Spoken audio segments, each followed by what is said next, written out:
el Señor les bendiga. Quiero invitarle a leer en su Biblia en 2 de Corintios, capítulo 1. Vamos a leer desde el verso 3 hasta el verso 7. 2 de Corintios, capítulo 1, versículo 3. Bendito sea el Dios y Padre de nuestro Señor Jesucristo, Padre de misericordias y Dios de toda consolación, el cual nos consuela en todas nuestras tribulaciones, para que podamos también nosotros consolar a los que están en cualquier tribulación, por medio de la consolación en que nosotros somos consolados. Porque de la manera que abundan en nosotros las aflicciones de Cristo, así abunda también por el mismo Cristo nuestra consolación. Pero si somos atribulados es para vuestra consolación y salvación, o si somos consolados es para vuestra consolación y salvación, la cual se opera en el sufrir las mismas aflicciones que nosotros también padecemos, y nuestra esperanza respecto de vosotros es firme, pues sabemos que así como sois compañeros en las aflicciones, también lo sois en la consolación. Que el Señor bendiga su palabra en nuestros corazones. Como dije la vez anterior, retomando la idea que no me dio el tiempo, a pesar de que esta iglesia le había dado muchos problemas al apóstol Pablo, él había mantenido la lealtad. Sin duda cualquier persona hubiese salido corriendo pastoreando a una iglesia difícil, pero él fue leal aun cuando había muchos que hablaban mal de él a sus espaldas, que estaban poniendo en tela de juicio su apostolado. Y viendo, hermanos, el asunto de la lealtad ha sido escuchar al hermano que habló el domingo hablar de Ahitofel, que yo lo mencioné la otra vez. Ahitofel, viendo en la palabra de Dios que al parecer el Señor aborrece la deslealtad. Y esto es un asunto que uno debe tomar seriamente.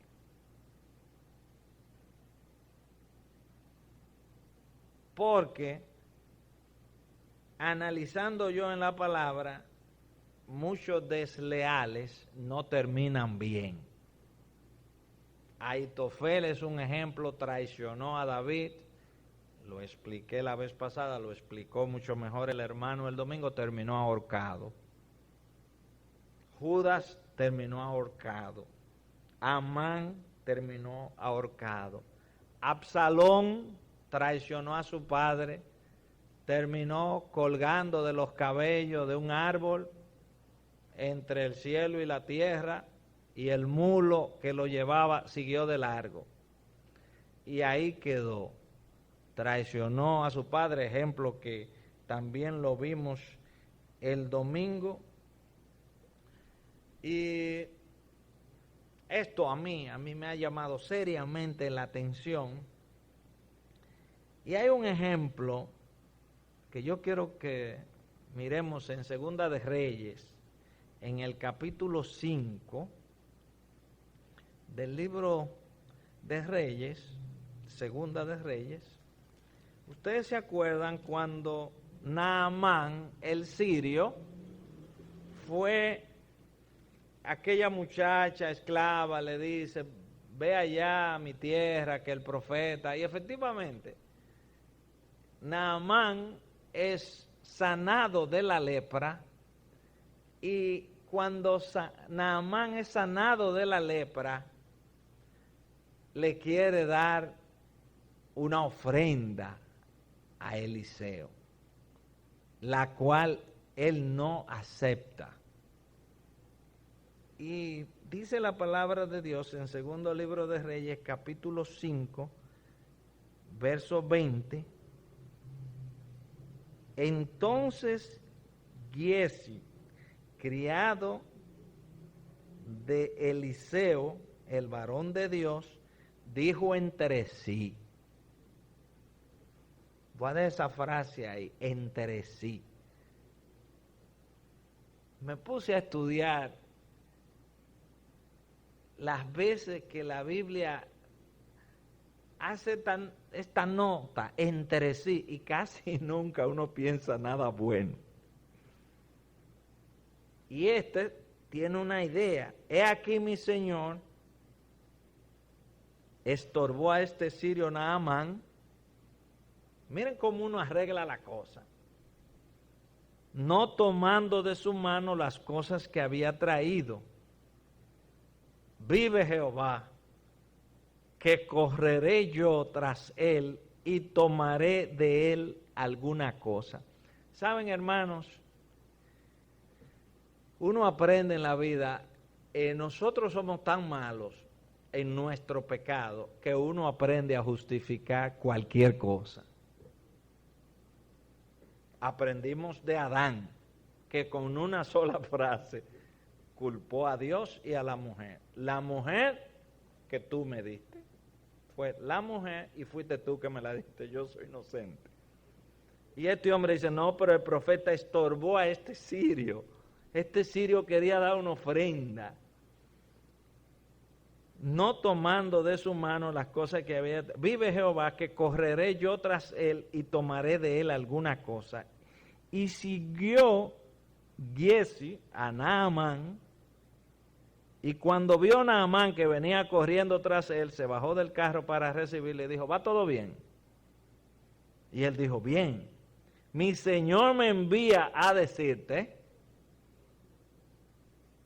cómo un pecado te lleva a otro pecado. Mi señor. He aquí vinieron a mí en esta hora del monte de Efraín 2 jóvenes de los hijos de los profetas. Te ruego que les des un talento de plata y 2 vestidos nuevos. Y dijo Naamán, te ruego que tomes 2 talentos. Y le insistió y ató 2 talentos de plata en 2 bolsas y 2 vestidos nuevos, y lo puso todo a cuestas a 2 de sus criados para que lo llevasen delante de él. Y así que llegó a un lugar secreto, él lo tomó de mano de ellos y lo guardó en la casa.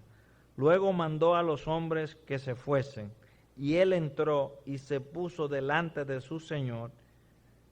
Y Eliseo le dijo, ¿de dónde vienes, Giezi? Y él le dijo, tu siervo no ha ido a ninguna parte. Otra mentira. Él entonces le dijo, ¿no estaba también allí mi corazón cuando el hombre volvió de su carro a recibirte?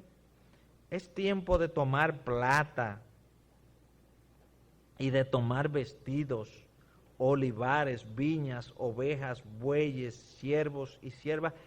El profeta Eliseo le dice, mira, nosotros no estamos aquí para eso, para tomar plata ni oro. Nosotros tenemos otro llamado, otra misión. Lo de nosotros no es eso.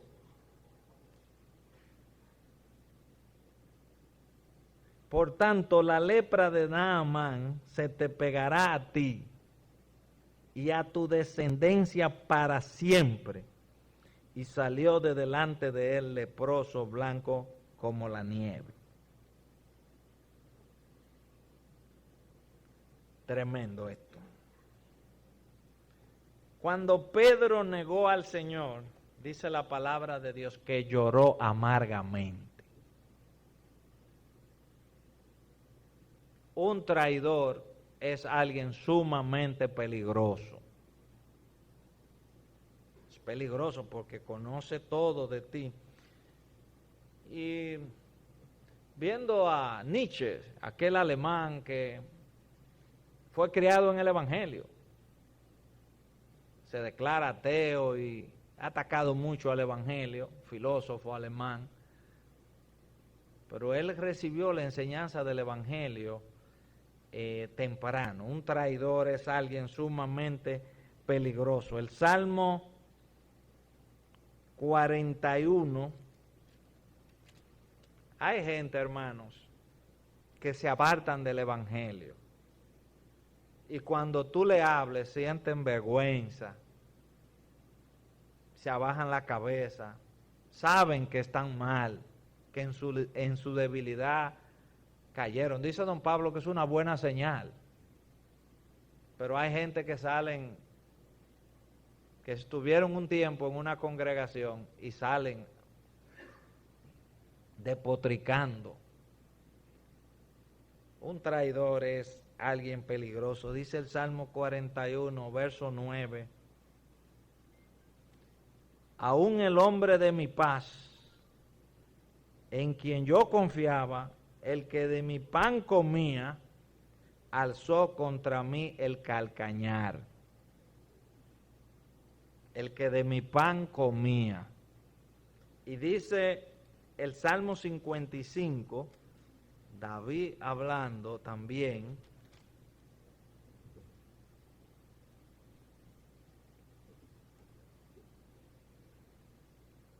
escucha, oh Dios, mi oración y no te escondas de mi súplica. Está atento y respóndeme, clamo en mi oración y me conmuevo. A causa de la voz del enemigo, por la opresión del impío, porque sobre mí echaron iniquidad y con furor me persiguen. Mi corazón está dolorido dentro de mí y terrores de muerte sobre mí han caído. Temor y temblor vinieron sobre mí y terror me ha cubierto. Y dije, ¿quién me diese alas como de paloma? Volaría yo y descansaría. Ciertamente huiría lejos, moriría en el desierto. Me apresuraría a escapar del viento borrascoso, de la tempestad. Destrúyelos, oh Señor, confunde la lengua de ellos, porque he visto violencia y rencilla en la ciudad. Día y noche las rodean sobre sus muros, e iniquidad y trabajo hay en medio de ella, maldad hay en medio de ella, y el fraude y el engaño no se apartan de sus plazas. Porque no me afrentó, gracias, un enemigo, lo cual habría soportado, ni se alzó contra mí el que me aborrecía, porque me hubiera ocultado de él, sino tú, hombre, al parecer íntimo mío, mi guía y mi familiar, que juntos comunicábamos dulcemente los secretos y andábamos en amistad en la casa de Dios. Eso es lo que a él le duele. Era tu hombre, al parecer íntimo mío, mi guía y mi familiar.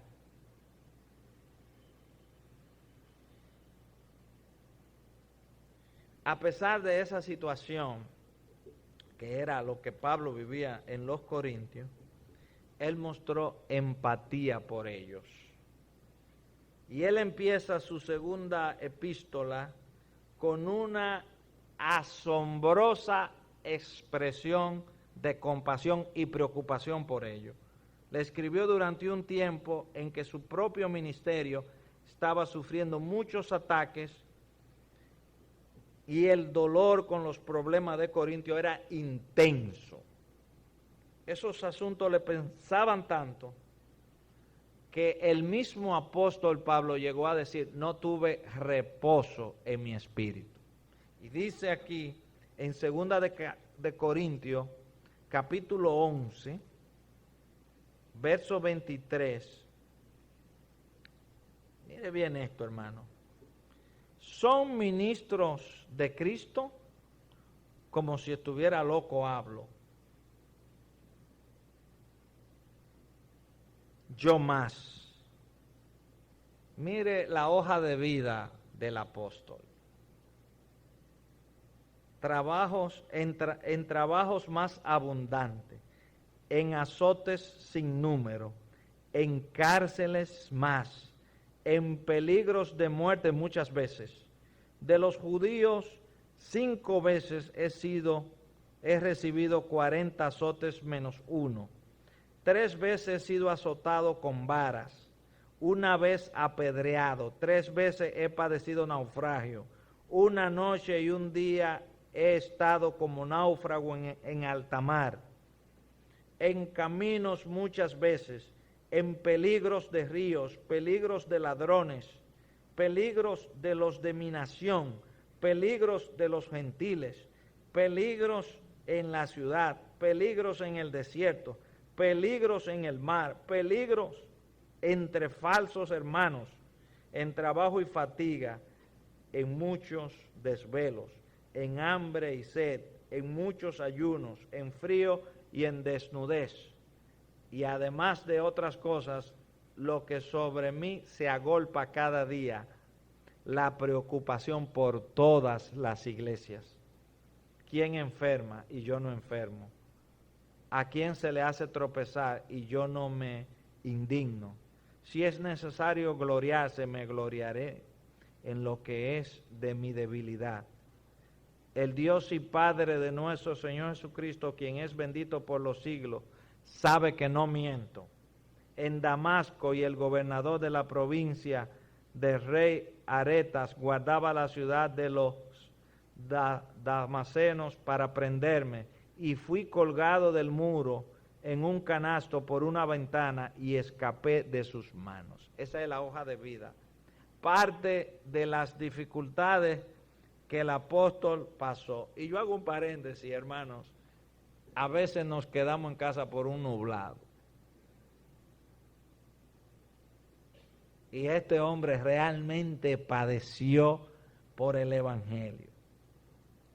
Y yo no soy de lo que digo que todo tiempo pasado fue mejor, porque hasta Salomón sugiere que no diga eso. Pero cuando yo era un niño, se iban a esos campos, eran el camión de mi papá que la gente viajaba, le ponía 2 bancos largos y ese era el transporte. Hasta Jamao al norte llegamos ahí en el camión atrás, cantando. La iglesia era invitada, ese era el transporte que había. Uno debe pensar como que con el tiempo uno se va acomodando.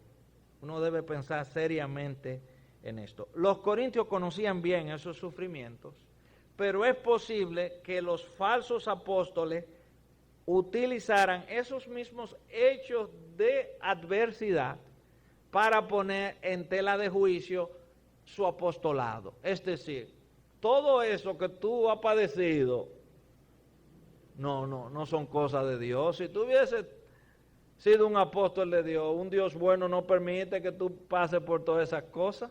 Pero el apóstol dijo, no, el Señor me ha consolado, el Señor me ha fortalecido. En medio de toda esa tribulación, yo he sido consolado.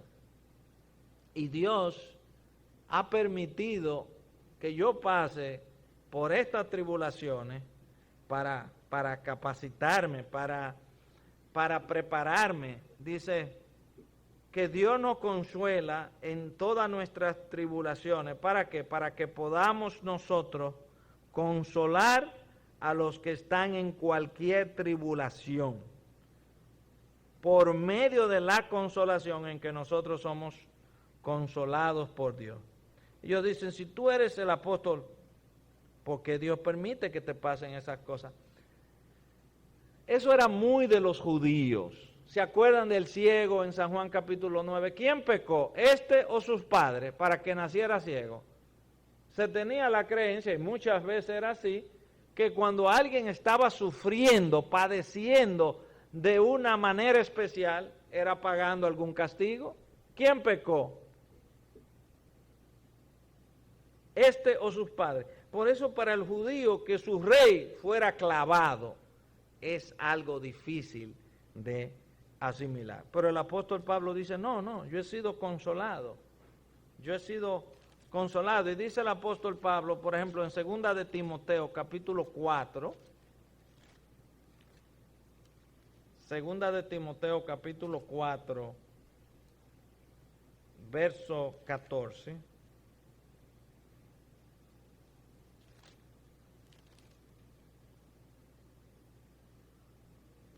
Alejandro el calderero me ha causado muchos males. El Señor le pague conforme a sus hechos. Guárdate tú también de él, pues en gran manera se ha opuesto a nuestras palabras. En mi primera defensa ninguno estuvo a mi lado, sino que todos me desampararon. No les tome en cuenta, no les sea tomado en cuenta, pero el Señor estuvo a mi lado. Y me dio fuerzas para que por mí fuese cumplida la predicación y que todos los gentiles oyesen. Así fui librado de la boca del león. Pero el Señor estuvo a mi lado. Estamos viviendo tiempos difíciles.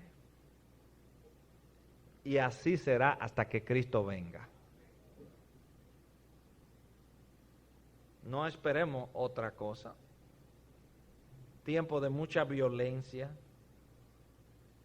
Acabamos de salir o estamos saliendo de una pandemia y viene una guerra. Y mucha criminalidad y delincuencia. Pero el hecho de saber que el Señor está a nuestro lado, eso siempre debe darnos ánimo. Y darnos fuerza. Pero el Señor estuvo a mi lado y me dio fuerza.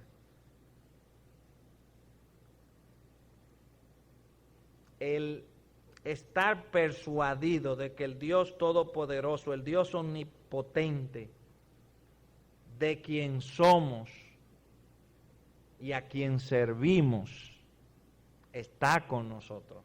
Y su gracia nos acompaña. Eso debe darnos ánimo siempre. Eso me da ánimo siempre. Por ejemplo, cada vez que aparece un loco poniéndole fecha al fin del mundo o diciendo algo que la Biblia no dice, yo estoy tranquilo. Eso no lo dice la palabra.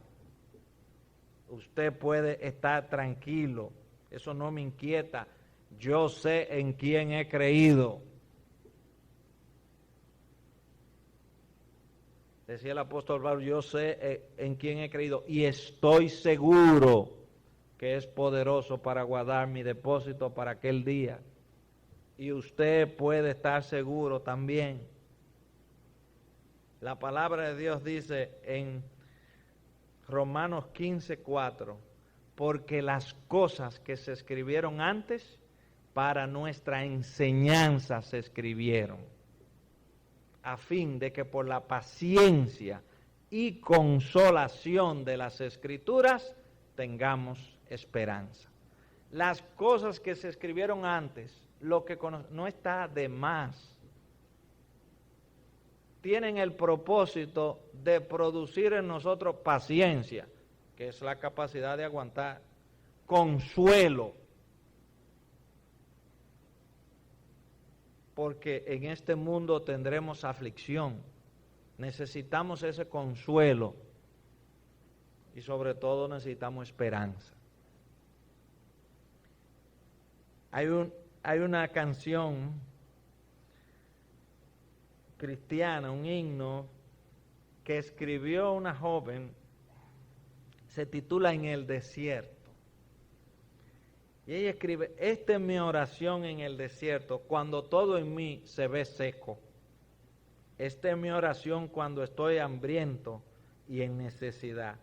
Mi Dios es un Dios que provee. Esta es mi oración en el fuego, en la debilidad, en las duras pruebas y el dolor. Tengo una fe probada, así que refíname, Señor, a través del fuego. Te alabaré en todo tiempo.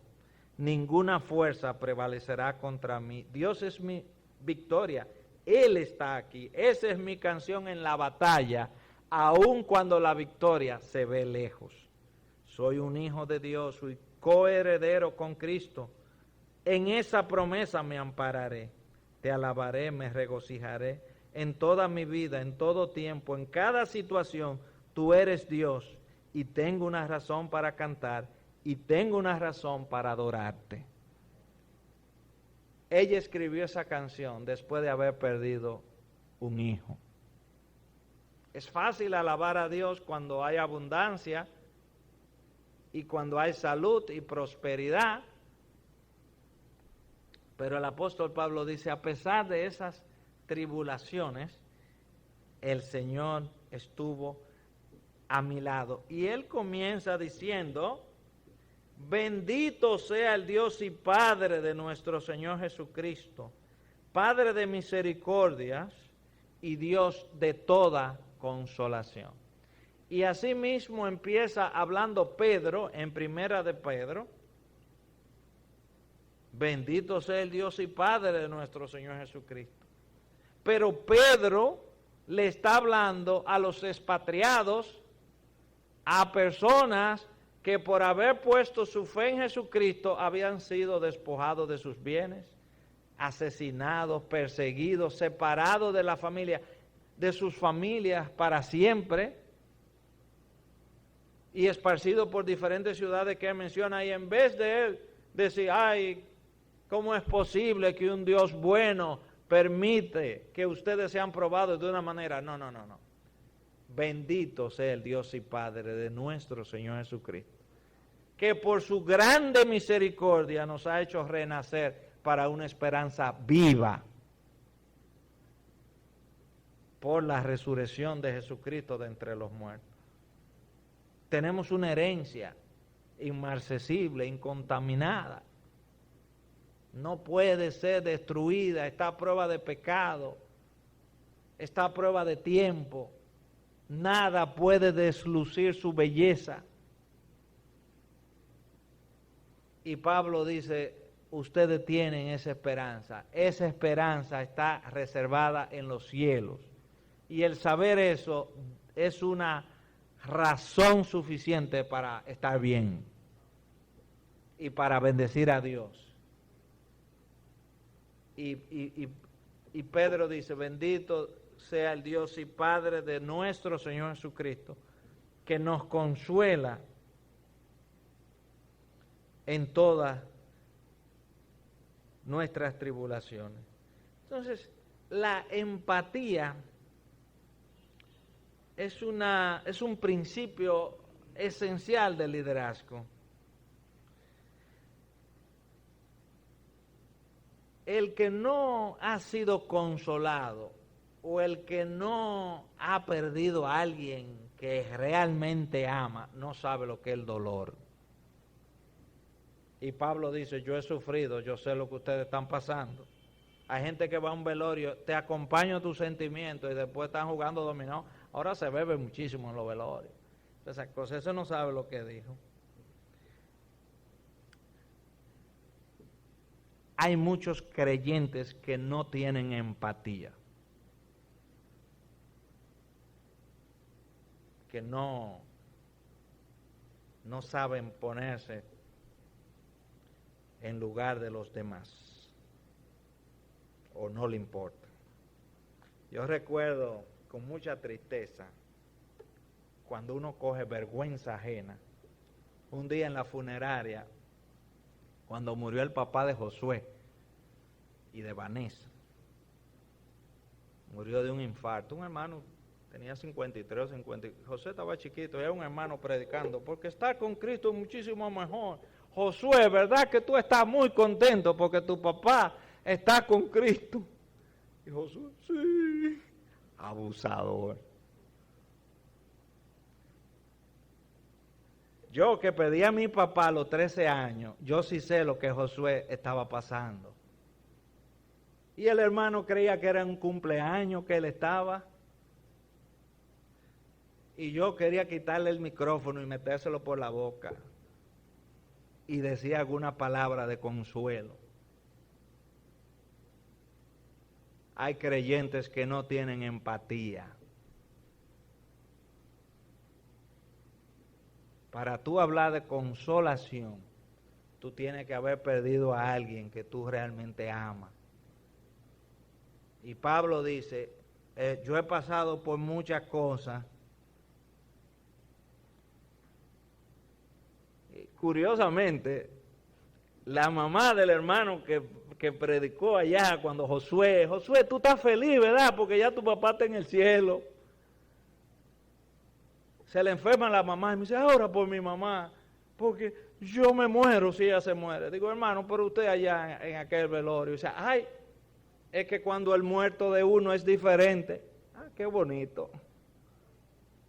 Ah, cuando el muerto es tuyo es diferente. El apóstol Pablo no era así. Empatía es tú tener la capacidad de ponerte en los zapatos del otro. El dolor es real. Ustedes se acuerdan en Job, capítulo 16, cuando van los amigos de Job a consolarlo. Job, di la verdad, ¿qué es lo que tú has hecho, mi hijo, para que te viniera todo esto? El más joven. Dice Job, yo hablaría igualito que tú, si tú estuvieras de este lado y yo de este lado. Ponte de este lado para ver si es bueno. Es fácil hablar. Sí. Consoladores molestos me sois todos vosotros. Yo hablaría igualito que tú, si yo tuviera salud y tú tuvieras esta sarna que yo tengo. El dolor es real, pero el consuelo del Señor también es real.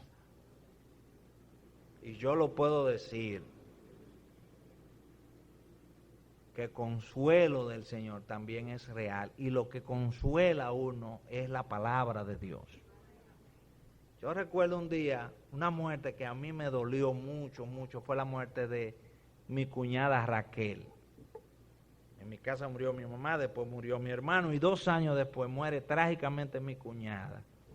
30 años en mi casa, 2 de amor y 28 casada con mi hermano. Nuestro primer sobrino lo dio ella. Y Franklin dijo un día algo que me ayudó mucho.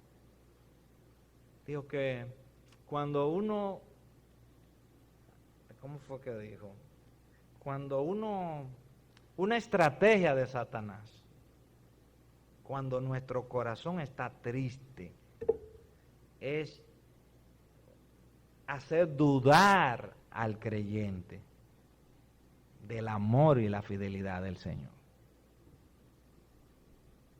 Parecido a esto, ¿cómo es que un Dios bueno permite que este hombre pase por tantas cosas? Pero el apóstol dice, no, Dios me ha consolado para que yo pueda también, para que yo pueda entender el dolor. Pastor, yo necesito entender el dolor. Y la única forma de entenderlo es atravesando el dolor.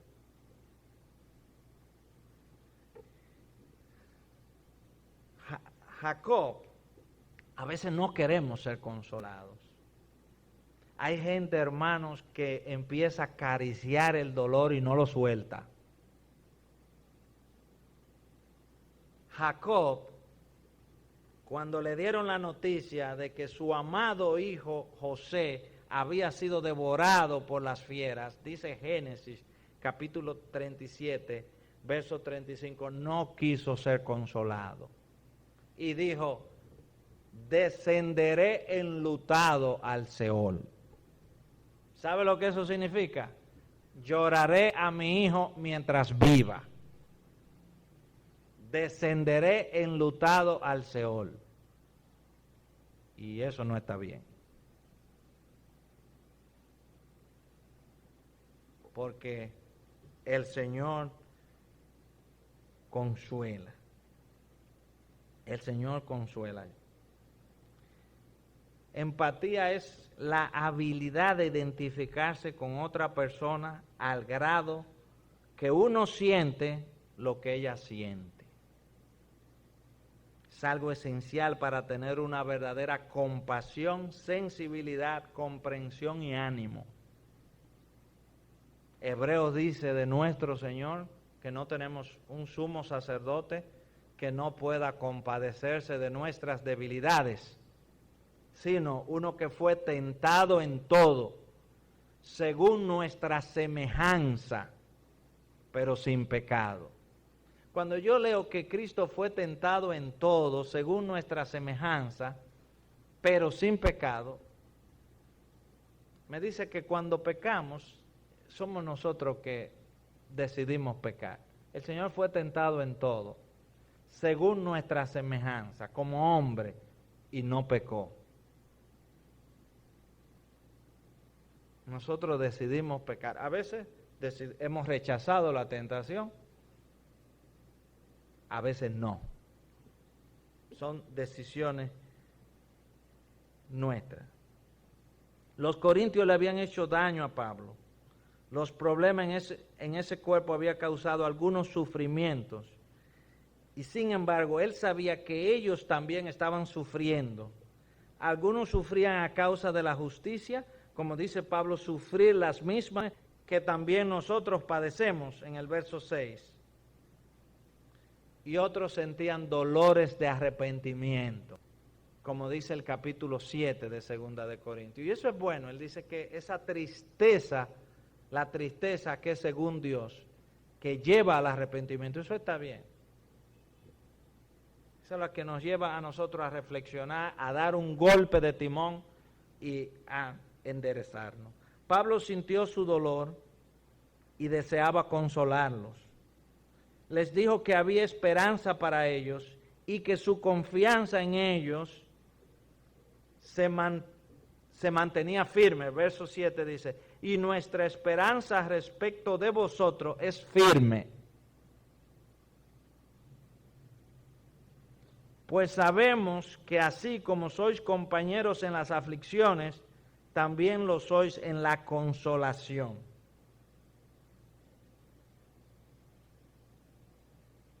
Pablo tenía muchas razones por las cuales reprender a los corintios. Y en numerosas ocasiones lo hizo con palabras duras, con palabras firmes y necesarias a lo largo de la epístola. Pero significa mucho que él empezara esta carta con una expresión de empatía y comprensión tan grande. A pesar de todas las faltas que había allí, él se mantuvo fiel. Dice John MacArthur Jr., los líderes deben permitir que su gente se equivoque y necesitan, cuando se equivocan, más ánimo que regaño. Más ánimo que regaño cuando están luchando. Ellos reaccionarán bien cuando el líder tiene empatía con sus angustias y decepciones. Los hermanos necesitan, cuando fracasan, ser más edificados que aplastados. El líder sabio no necesita ser áspero con su gente. El apóstol nos da un ejemplo de esto.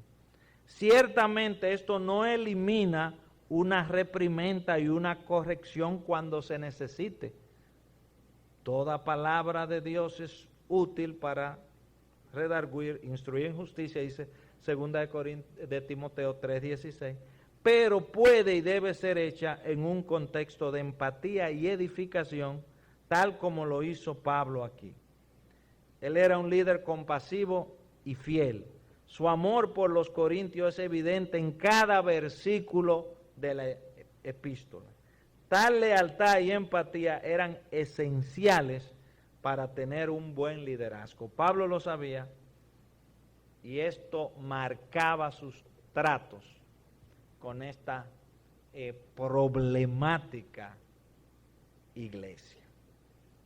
Así que, hermanos, si usted tiene en la escuela dominical un muchachito difícil, si usted tiene en algún ministerio, no salga corriendo, que el apóstol Pablo no salió corriendo. Él entendió que ese era su llamado y por amor al Señor lo cumplió. Él era el epítome, el ejemplo de un líder fiel. Y en cuanto a la lealtad, seamos leales al Señor, a nuestra iglesia, a la doctrina. Al Señor no le gustan los desleales. Que el Señor le bendiga.